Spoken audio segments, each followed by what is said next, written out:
صل على سيدنا محمد وعلى آل سيدنا محمد. أعوذ بالله من الشيطان الرجيم. بسم الله الرحمن الرحيم. الحمد لله رب العالمين، والصلاة والسلام على سيد المرسلين وعلى آله وصحبه أجمعين. رب اشرح لي صدري ويسر لي أمري واحلل عقدة من لساني يفقه قولي. سبحانك لا علم لنا إلا ما علمتنا إنك أنت العليم الحكيم. ولا حول ولا قوة إلا بالله العلي العظيم. Kitab Al-Misbahul Munir, muka surat 6. Muka surat 6 bahagian ke-11 daripada bawah. Bahagian ke-11 daripada bawah. Qala al-muallif rahimahullahu ta'ala wa nafa'ana bi'ulumihi amin.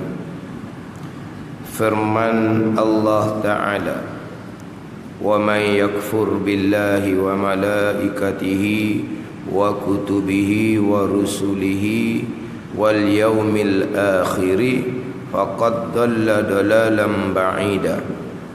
Artinya, dan barang siapa kafir ia yakni tidak percaya dan tidak mengaku sungguh dengan Allah Ta'ala dan dengan segala malaikatnya dan dengan segala kitabnya dan sekalian rasulnya dan dengan hari akhir, yakni hari kiamat, maka sesungguhnya sesatlah ia barang siapa yang kafir akan sebagai sesat yang jauh. Firman Allah Ta'ala ni menjadi dalil kepada barang siapa yang tidak percaya, tidak mengaku putu dalam hati dengan keenam rukun iman, maka adalah ia orang yang kafir, tidak dinamakan dia orang yang beriman, walaupun pada zahirnya dihukumkan sebagai orang Islam sekalipun. Sebab antara Islam dan iman, orang Islam dan orang yang beriman, antara Islam dan iman dia tidak berlaziman. Ada orang Islam yang tidak beriman dan ada orang yang beriman tetapi tidak Islam. Islam lain, iman lain. Tetapi apabila didatangkan secara itlaq, tidak qaid, sebut kata orang Islam. Orang Islam ni ada dua, orang Islam yang beriman dan orang Islam yang tidak beriman, yang kita kenali sebagai orang munafik. Orang munafik adalah orang Islam yang tidak beriman. Jadi sebut kata orang Islam pecah dua, orang Islam yang beriman, orang Islam yang tidak beriman. Tetapi apabila sebut kata orang Islam secara itlaq, secara tak kait dengan yang beriman, tak kait dengan yang tidak beriman, hanya sebut orang Islam sahaja, yakni orang Islam yang beriman. Maknanya kalau nak sebut kata hak tak beriman, dia kena kait. Orang Islam yang tidak beriman hanya menzahirkan Islam tetapi menyembunyikan kekufuran, kena kait, orang munafik. Tapi dia sebut kata orang Islam, tak kata yang beriman sekalipun, mana orang Islam yang beriman. Dia gitu. Sama juga bila sebut kata orang yang beriman. Orang yang beriman ada Islam, ada yang tidak Islam. Tapi bila sebut kata orang yang beriman, yakni orang beriman yang menzahirkan keislamannya.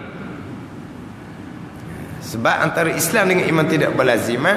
Islam yang tidak beriman orang munafik.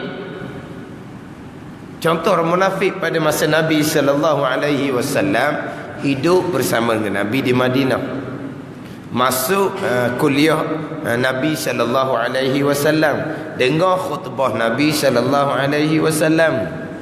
Sembahyang berjemaah di belakang Nabi sallallahu alaihi wasallam. Tapi kalau duduk rumah dia tak sembahyang. Duduk rumah dia tak sembahyang. Dia hanya sembahyang jikalau datang berjemaah di masjid Nabi sallallahu alaihi wasallam. Hanya berpura-pura saja. Tapi duduk rumah dia tak sembahyang. Sebab tu ada hadis Nabi cerita nak bakar rumah orang yang tidak datang berjemaah. Pandangan dalam mazhab Syafi'i kita, Nabi cerita nak bakar rumah tapi Nabi tak bakar. Nabi cerita nak bakar rumah tu orang munafik. Sebab Nabi tahu mereka tak solat di rumah. Lepas tu Nabi cerita nak bakar rumah tu. Bukan kerana tak berjemaah. Kerana mereka hanya solat apabila datang berjemaah bersama dengan Nabi.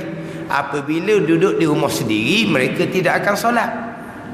Mana orang munafik ni solat di berjemaah di belakang Nabi sallallahu alaihi wasallam. Kalau Nabi tanya bab kesanggupan berperang, mereka sanggup mula-mula sekali. Lepas tu dia khianat tengah jalan tu, itu helah dia lah. Tapi dia sanggup tunjuk semangatnya. Dan Nabi tanya bab kesanggupan berperang, mereka sahut awal-awal lagi. Ini orang Islam. Sebab tu tak boleh bunuh. Sebab mereka orang Islam tetapi tidak beriman. Adapun orang beriman yang tidak Islam, ni kita tak tahulah. Yang kita tahunya apabila dicerita kemudian. Sebagai contoh, kalau pernah dengar lah, kadang-kadang dia ada dalam di IKIM. Satu petang tu dia satu slot orang mu'alaf lah, orang yang asalnya bukan Islam, dia masuk Islam. Maka dia pun ceritalah asal usul dia jadi dia masuk Islam. Dia akan cerita begitu begini. Ada yang ceritanya maknanya dia sudah percaya pada agama Islam ni lama dah. Dia sekolah sekali dengan orang Islam, dia berkawan dengan orang Islam. Terkadang ustaz mengajar agama, dia tak keluar, dia dengar sama juga ustaz mengajar agama. Nak keluarlah, kamu keluar tak terasa keluarlah. Dan kadang dia kata dia tak keluar, dan dia minat, dia suka, dan dia membaca berkaitan dengan agama Islam ni. Akhir dia kata dia yakin pada agama Islam lama dah, tetapi kenapa tidak asyhadu? Dia adalah dia punya halangan-halangan dia tu. Ada dia punya halangan-halangan dia. Sebab nak masuk Islam, asyhadu, mengucap dua kalimah syahadat, itu secara terbuka lah. Secara terbuka mana apa maknanya? Alah, kita kata pergilah pejabat ke, pejabat agama, masuk Islam, keluar surat akuan apa semua, keluar kad contohnya, secara terbuka.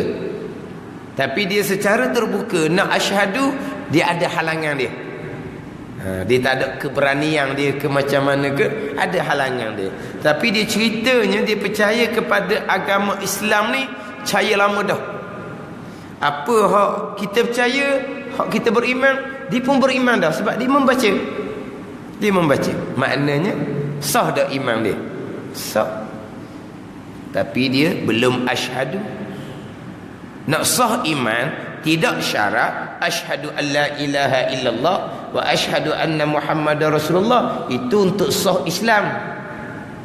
Untuk sah iman tidak syarat asyhadu.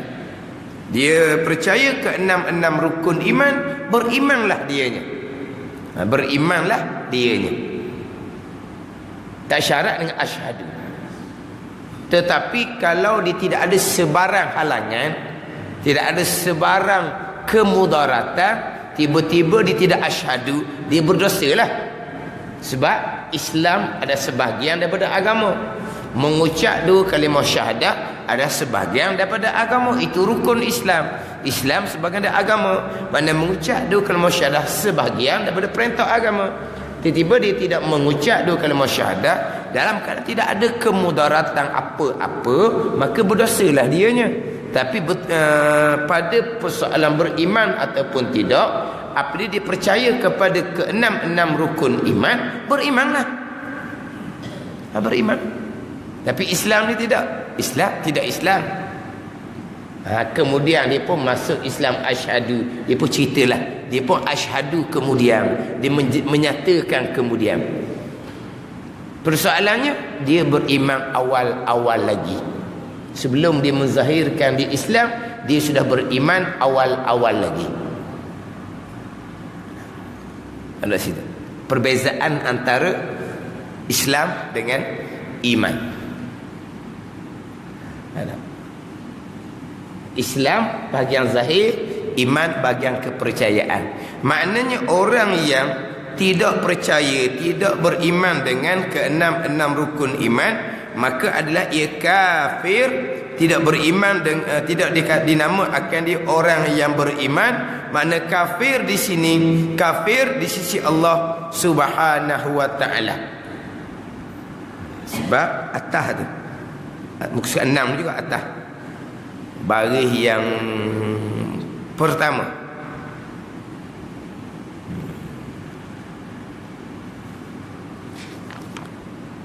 Jika seseorang tidak mengaku putus dengan Allah, tidak percaya dengan Allah, atau ia mengetahui juga tapi tidak mengaku, mana dia tahu tu Allah Tuhan tapi dia tidak beriman, maka adalah ia tidak beriman dengan Allah Subhanahu wa taala, dan adalah ia orang yang kafir di sisi Allah taala. Ni orang kafir di sisi Allah Subhanahu wa taala. Walaupun di sisi manusia, walaupun di sisi hukum dunia, ianya adalah orang Islam, tapi kafir di sisi Allah Subhanahu wa taala. Dan jikalau sembahyang, puasa sekalipun, kafir di sisi Allah Subhanahu wa taala sebab tidak beriman. Tapi di sisi manusia, di sisi hukum zahir, di sisi hukum dunia, ianya adalah orang Islam. Maka selamatlah orang Islam tadi atas dunia ni. Ada hak-hak dia sebagai orang Islam. Tetapi apabila kafir di sisi Allah Subhanahu wa taala, mati dalam keadaan kafir di sisi Allah Subhanahu wa taala, ni kekal neraka selama-lamanya. Hanya selamat atas dunia tapi tak selamat di hari akhirat. Orang Islam yang tidak beriman, walaupun sembahyang puasa sekalipun.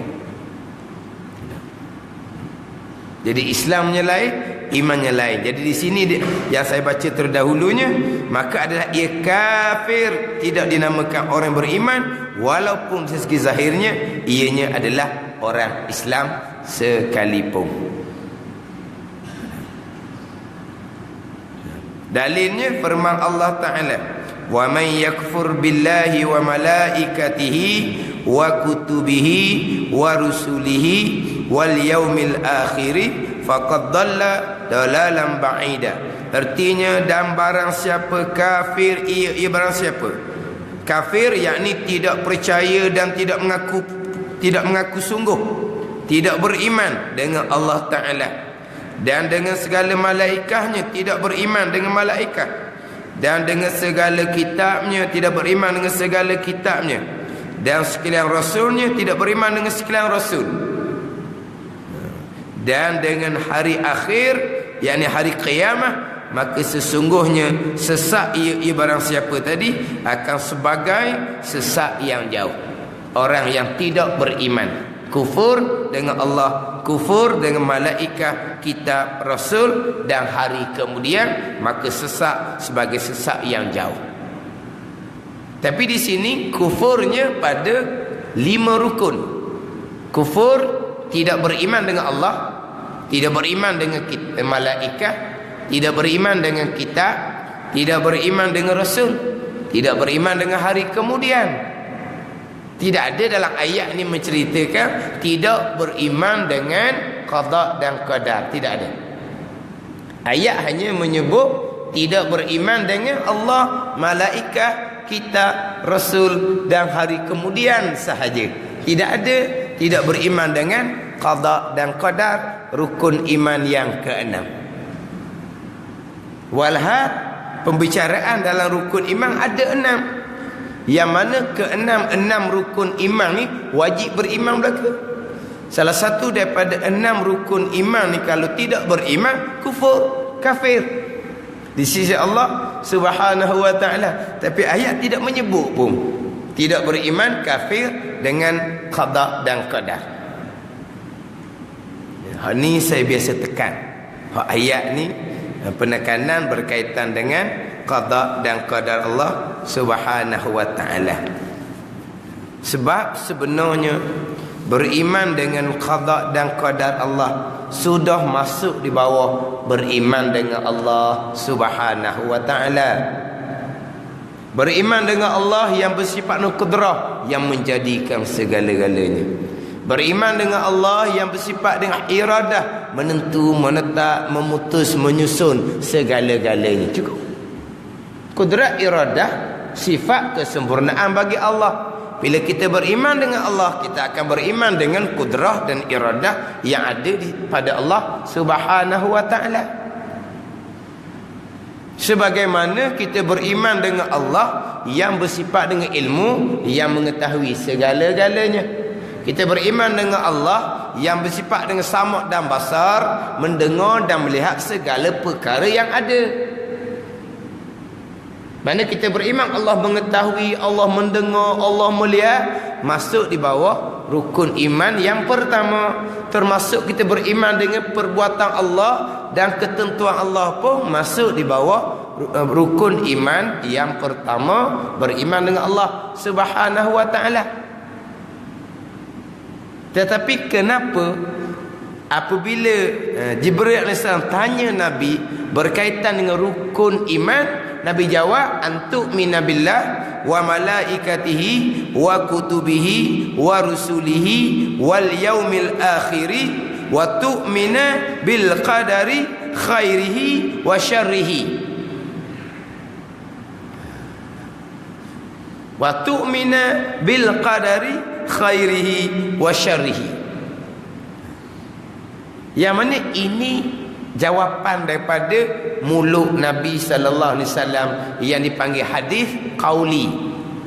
Mana hadis ni keluar daripada sabdaan mulut Nabi sallallahu alaihi wasallam, wa ma yantiqu anil hawa in illa wahyu yuha. Makna apa ni sabdaan Nabi? Rukun iman ada 6, termasuk beriman dengan ketentuan dan perbuatan Allah adalah wahyu daripada Allah Subhanahu wa taala. Ayat tadi ni pun wahyu daripada Allah Subhanahu wa taala. Ayat wa man yakfur billah ni pun adalah wahyu daripada Allah Subhanahu wa taala. Sabdaan Nabi pun wahyu daripada Allah Subhanahu wa taala. Kenapa nampak macam tidak selaras? Jadi nampak macam bertentangan, tak sama. Tak.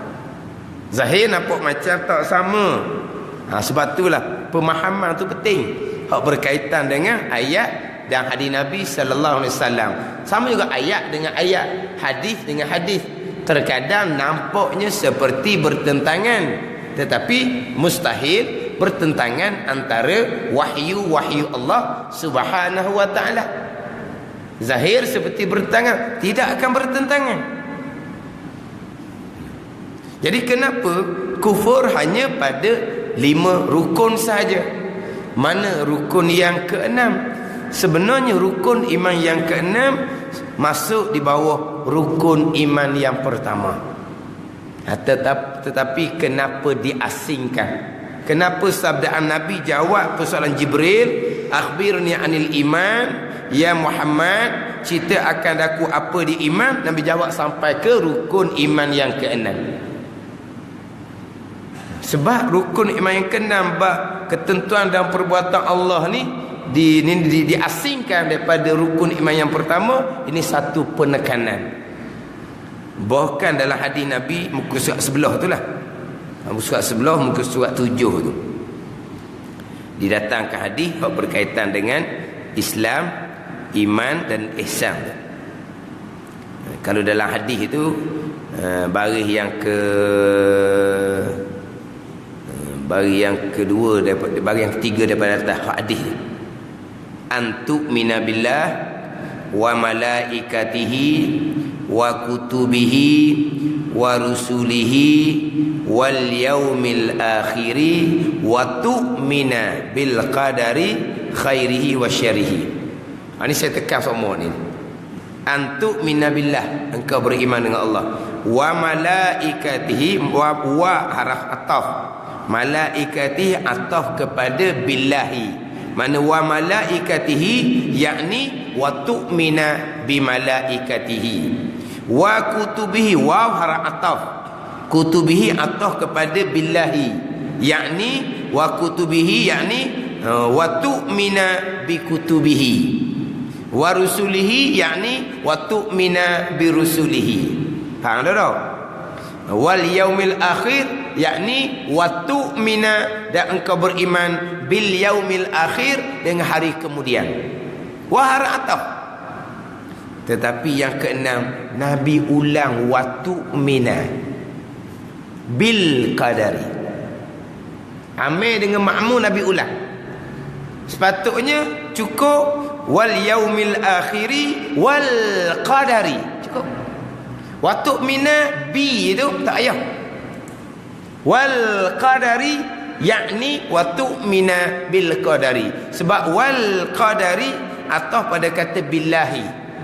Tapi Nabi ulang wa tu'mina bil. Amin dengan makmum Nabi ulang. Ini dalam kitab syarah kepada kitab Riyadhus Salihin. Kitab Dalilul Falihin. Riyadhus Salihin, kitab hadis Imam Nawawi rahimahullah. Yang mana hadis Jibril ni, ada Jibril dia panggil ni. Dia panggil Ummul Hadis.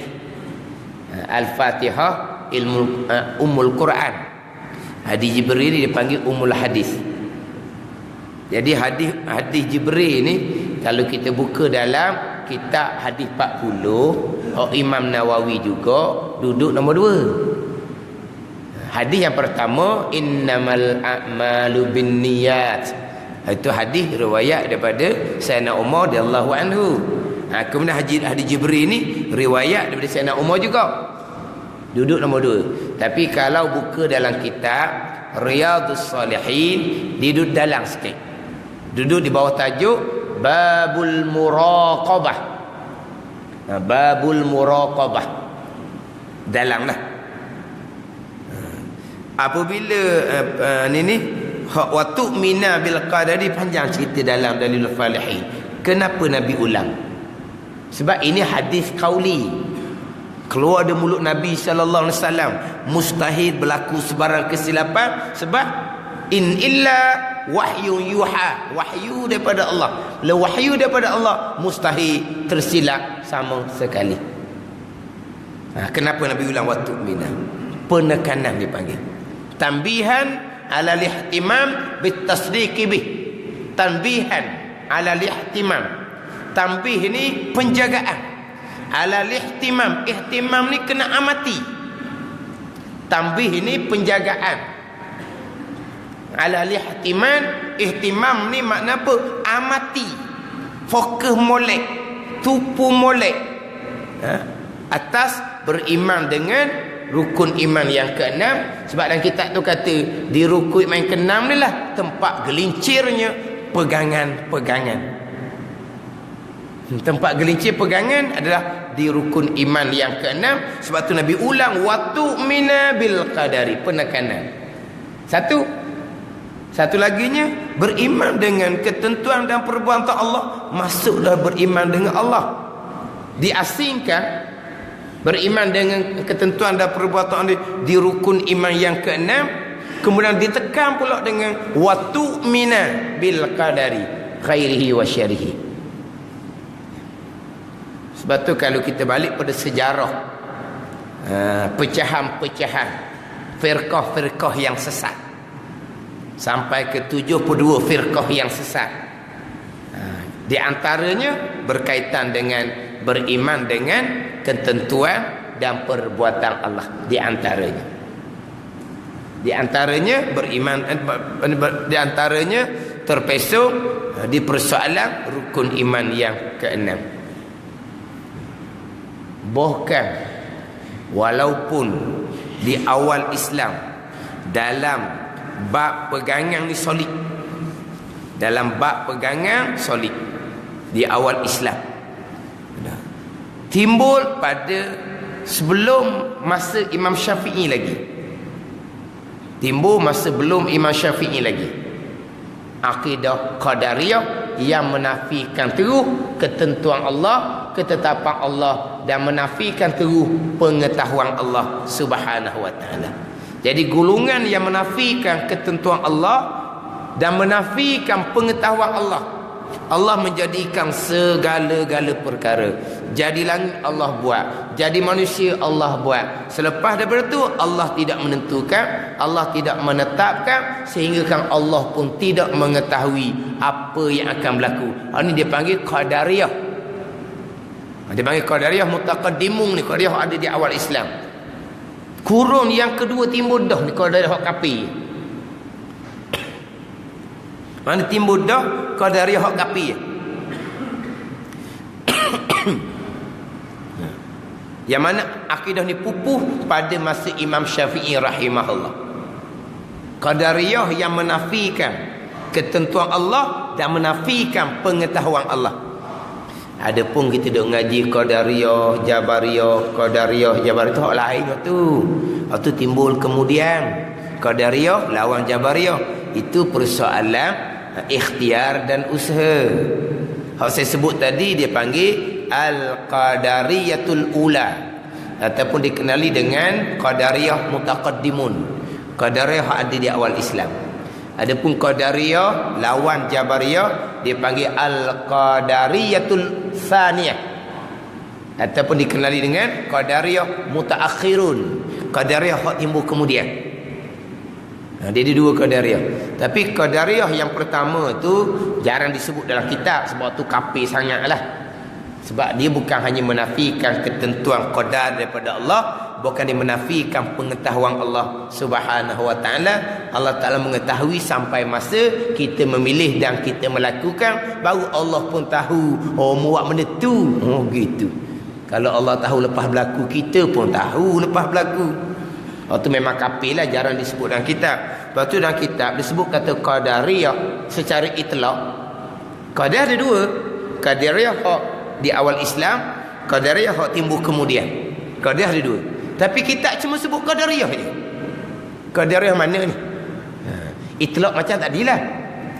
Islam ada yang beriman, Islam ada yang tidak beriman. Tapi sebut Islam saja, itlaq. Tak sebut yang beriman tapi tidak beriman. Kena kepada Islam yang beriman. Qadariyah ni disebut Qadariyah je. Qadariyah mana ni? Qadariyah ada dua peseng ni. Dia tak sebut Qadariyah hak ada di awal Islam ataupun Qadariyah hak timbul kemudian. Dia hanya itlaq sahaja. Sebut Qadariyah, kena kepada Qadariyah hak kemudian, hak lawan Jabariyah. Kalau dia nak cerita Qadariyah hak awal Islam, dia kena bayarlah Qadariyah yang menafikan takdir Tuhan. Kena kepada Qadariyah hak timbul di awal Islam, hak hukum kafir. Kalau dia kait gitu. Kalau disebutnya puak Qadariyah, Qadariyah mana ni? Hak lawan Jabariyah. Tapi nak ceritanya timbul di kurun yang kedua, timbul dah puak Qadariyah yang menafikan ketentuan dan pengetahuan Allah Subhanahu wa taala. Memang hak dalam kitab ini Dalilul Fahim mengatakan tempat gelincir adalah rukun iman yang keenam. Memang jelas nyata sampailah kepada masa kita sekarang. Kalau kata tidak beriman dengan Allah, tidak beriman dengan Allah ada, tidak beriman dengan Allah sedia, tidak beriman dengan Allah kekal, tu doklah kita kata orang Islam ni. Tidak beriman dengan ada malaikat, doklah kita orang Islam ni. Memang kita percaya malaikat, walaupun malaikat gaib malaikat. Boleh buktikan kewujudan malaikat. Tak boleh buktikan kewujudan malaikat. Kiri kanan ada, roki ati ada kiri kanan, hak catat kiri kanan. Kita beriman, walaupun kita tak pernah pun sekali terasa sigung ke, gesek ke, tak rasa apa-apa pun.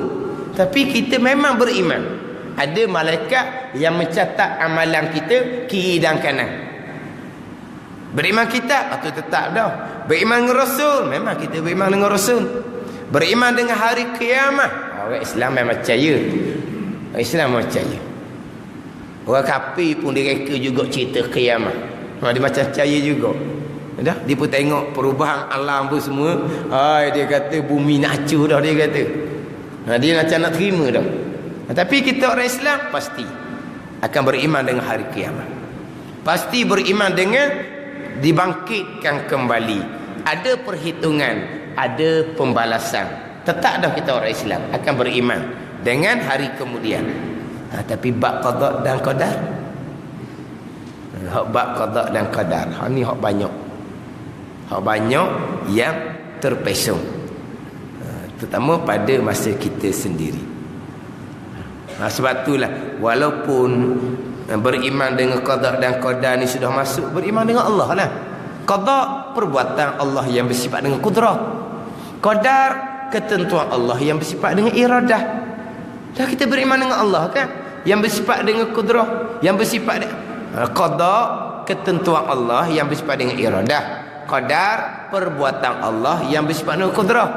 Yang memang kita beriman dengan Allah yang bersifat dengan kudrah, iradah, ilmu, pastilah kita beriman Allah yang menjadikan segala-galanya, Allah yang menetapkan segala-galanya.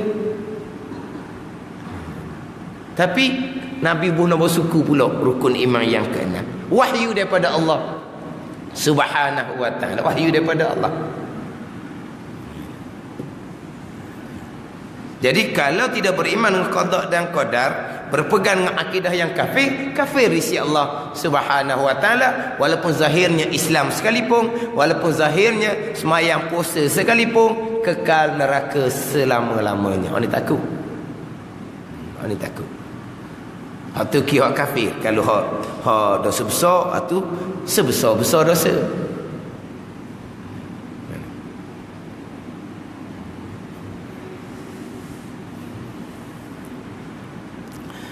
Tadi kuliah duha tadi di masjid Dian Burung tadi saya ada sebut berkaitan dengan IQ. Ni kekuatan. Inilah kecerdikan betul lah. Kan punya IQ ni apa? Kecerdasan apa panggil? Kepintaran. Dia kecerdasan, kepintaran Tuhan jadikan tak sama. Ada orang hok pintar, IQ dia lebih lah. Dia lebih sangat jadi jengok. Dia lebih dari naik lebih itu jadi jengok. Ada orang yang mana IQ dia agak rendah. Hok tak ada IQ terus tu jadi betul. Tu dah apa satu. Kita kata OKU lah. Tahu? Lalu ni OKU, sahur dia gitu. OKU, orang kurang upaya. Orang kurang upaya.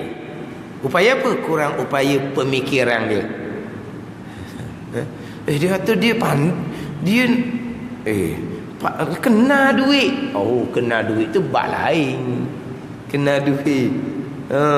Dia kata ni tah jalan pandai. Oh, ni tah jalan. Ayam itik kalau biasa duduk tepi jalan ni pandai ni tah. Lembu kambing pandai ni tah kalau biasa duduk tepi jalan.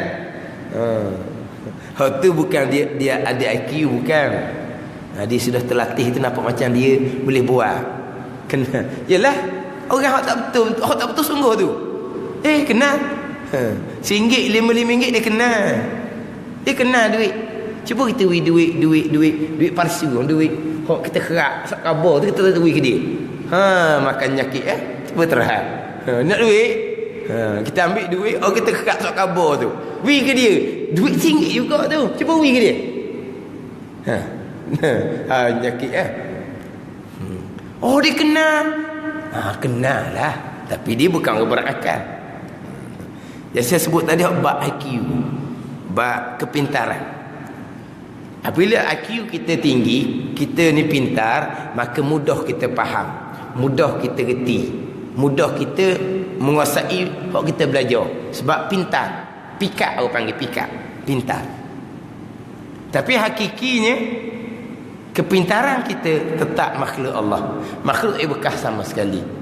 Maknanya seseorang tu faham, reti, menguasai, semuanya adalah datang daripada ketentuan dan perbuatan Allah. Cerita gitulah biasanya. Ada orang telefon tanya, jadi kalaulah reti tu pun Allah juga. Jadi dia mudah sikit kalau telefon ni, senang cakap sebab kita tak nampak muka dia, senang sikit cakap. Tanya dah, ikut kelas lama dah ke? Lama dah dia kata ikut kelas. Dah saya duk tekan semua suruh mati di tajuk rukun iman yang kena, mati tak lagi. Mati dah lah. Apa dia rukun iman kena? Segala-gala qada dan qadar Allah. Mati dah. Mati dah. Dah kalau segala-gala, termasuklah kita reti, faham, nampak. Bukan masuk dalam segala-gala. Masuk tu juga ke? Ni kata, dia kata ikut lama dah. Tak tahulah orang ni ya ke dah. Sekarang ni masuk juga ke hak kita reti tu qada dan qadar Allah? Tak kata masuk tak masuknya. Sebab tak ada kata-kata kecuali walaupun sebesar zarah. Tak ada cerita masuk tu juga. Tak cerita pun termasuk ke tak termasuk. Sebab tidak ada yang terkecuali. Tidak ada yang terkeluar. Tidak ada yang terkecuali. Jadi tak timbullah termasuk hak reti, faham, nampak tu pun tak termasuk.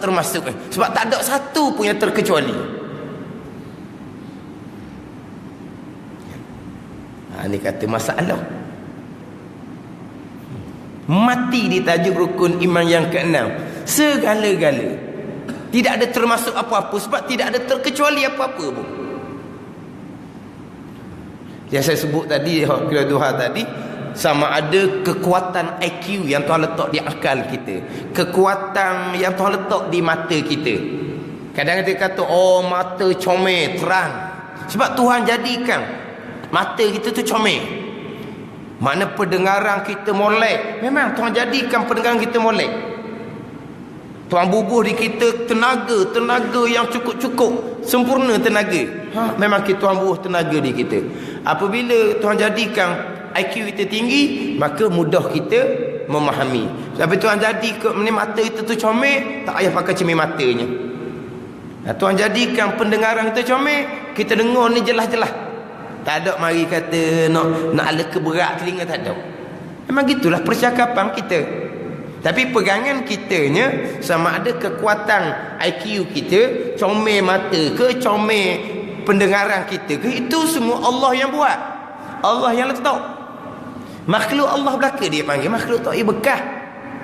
Mana saat kita memahami satu-satu perkara, itulah qada dan qadar Allah. Saat kita nampak terang, itulah qada dan qadar Allah. Saat kita dengar jelas, itulah qada dan qadar Allah. Mudah saja sebab tidak ada yang terkecuali.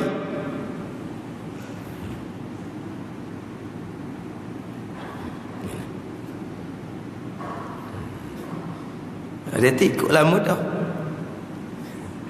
Lepas tu dia senyap, boleh terima tak boleh terima, wallahu a'lam lah. Jadi macam kita tak ada apa satu. Memanglah kita tidak ada apa satu. Tu hakiki dia. Jangan lupa ahli sunnah wal jamaah telajak jadi jabariyah, menafikan ikhtiar dan usaha. Jeng situ, rosak situ. Tapi ikhtiar dan usaha kita pun tidak terkecuali daripada segala-gala qada dan qadar Allah Subhanahu wa taala. Habis dekat tu je. Gimana?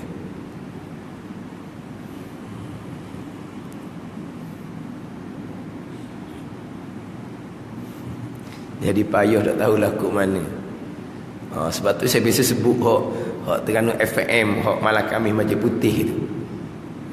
Memang kadang-kadang orang hak cakap jumpa tu orang ikut kelas juga. Di mana ni nak dengar juga hak Malam Khamis tu. Malah kami tak ada benda kata. Tak pergi mana-mana pun, tak gerak pun. Duk main hak tula je. Dekat nak habis masa, tambah sikit tajuk minggu depan pula. Minggu depan sambung. Tak sambung-sambung ada kat minggu depan. Duk main gitu je. Main gitu je. Tapi setengah orang dia kata dia mana tu. Tapi dia kata, tak ada apa-apa bukti dah dia kata. Tak ada apa-apa bukti dah. Memang dalam 45 minit je. 45 minit. Jadi kata dia biasa ngaji duha sejam setengah. Tu duha jam setengah. 45 minit ni dia kata Allah sekejap. Sekejap 45 minit. Sebab biasa maghrib ni ialah boleh sejam kadang-kadang. Hak malam saya je boleh 45 minit. Sebab saya tekan semua di Masjid Abidin, nak tu imam hak cepat. Tak ambil jenis hak mana? Hak lewih ke apa? Hak jenis metak tak ambil. Hak ada metak. Nak hak jenis Bab selesai, semayang qabliyah, qomat, jalan. Tambah jenis leweh apa mari. Kalau baca dia buat leweh, lambat, Nabi Fatihah pun lambat. Sambung gitu. Nak biasalah, sederhana. Sebab apa? Kita nak cepat. Nak mula kelas cepat. Kalau tak oyak gitu 40 minit tak boleh maju. Tak boleh 40 minit. Kadang-kadang 30 minit je boleh. Dah cukup masa nyala lampu tu kok. Kita kena cari stesen kan. Cari stesen. Kena berhenti. Kalau kita tak berhenti juga, tak ada apa-apa kitanya. Tapi hak kita tu dia kerak. Dia pun umum Isyak. Gitu. Kita nak ngajar sampai pukul 10 pun ngajar gila. Tapi dia kerak dah kitanya. Ada satu program tu Tugu dia Fatoni. Dia Tugu ni dia memanglah dia ngajar satu bab, tapi dia banyak di tak lain. Biasalah. Mai ikut kampung kita dia lerek tak lain. Dia kata wali radio marah berkali. Dia kerak. Umum Isyak, bukan radio marah. Time dia habis dah kata. Bukan radio marah hanya. Dah tu dah habis dia kerak dah. Dia nyala dah lampu tu. Dah biasa Tugu ni dah reti lapu ke tak lapunya. Lapu apa. Nyala lapu tu gapo lapu. Dia tak tahu. Kali dah reti ada benda kan. Mungkin pihak masjid kata nyala lapu tu Tok Guru pakai jalan je lah. Mungkin pihak masjid minta gitu. Maka dia pun sampai masa dia kerak. Jadi hak malas saya boleh lah 40 minit. Tapi kadang-kadang mari juga hak sebab tadi 40 minit. Saya pun telefon pula masjid putih. Nak hak cepat. 40 minit. KL boleh dah 45 minit tu. Tapi bagi setengah orang dia hak tula pun ni bab qada dan qadar. Kok mana tak tahulah. Payah nak faham ke macam mana, wallahu alam. Tak tahulah. Ke cerita macam mana? Cerita tu jadi banyak sangat jadi tak faham. Kerana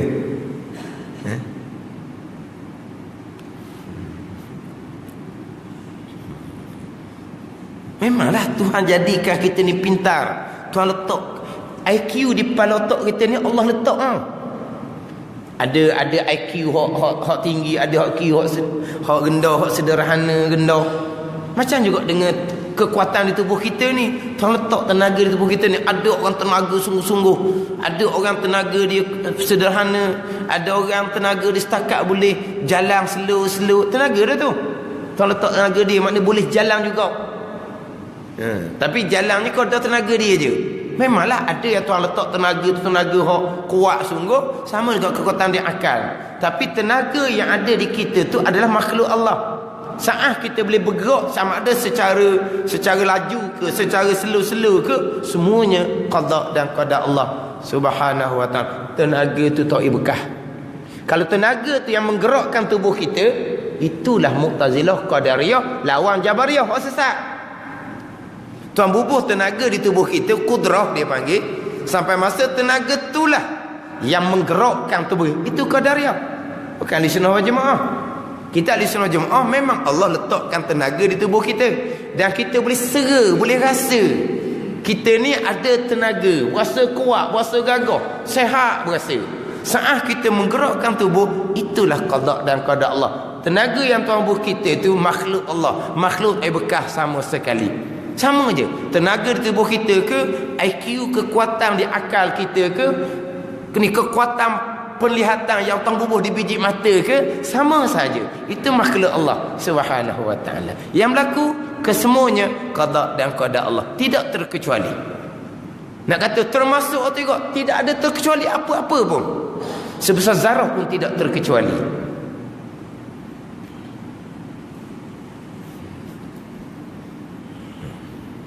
Walaupun kita kata seorang pun hak ni tak ada ni. Hak ni tidak boleh terkecuali walaupun seorang. Tak boleh nak ikut juga kelas saya ni, memang kena ngaji kelas lain. Tapi bab ni lah, bab ni. Jangan pula payah malah bahasa ni rukun iman. Tak lepas sini mayang bang dak pakai. Ni bukan kecil-kecil ni rukun iman, bukan cabang iman, rukun iman. Ya, sehingga kalau rukun yang ke-6 ni, walaupun sudah terkandung bahawa rukun iman pertama, bubuh nombor suku rukun iman yang ke-6. Beriman dengan ketentuan dan perbuatan Allah. Kenapa tak tambah pula rukun iman yang ketujuh? Beriman dengan pengetahuan Allah, beriman dengan pendengaran Allah, beriman dengan melihatnya Allah. Apa maksud gitu? Tak payah. Sebab rukun pertama ada dah kan? Dan sama juga dengan qada dan qadar. Rukun pertama ada dah kan? Beriman dengan Allah yang bersifat iradah dan ilmu, menentukan. Beriman dengan Allah yang bersifat qudrah, yang menjadikan, yang melakukan. Masuk rukun yang pertama. Tak, Nabi susung di rukun iman yang suku sakak pula. Yang keenam, bahkan Nabi ulang, wa tu'mina bil qadari khairihi wa syarrihi.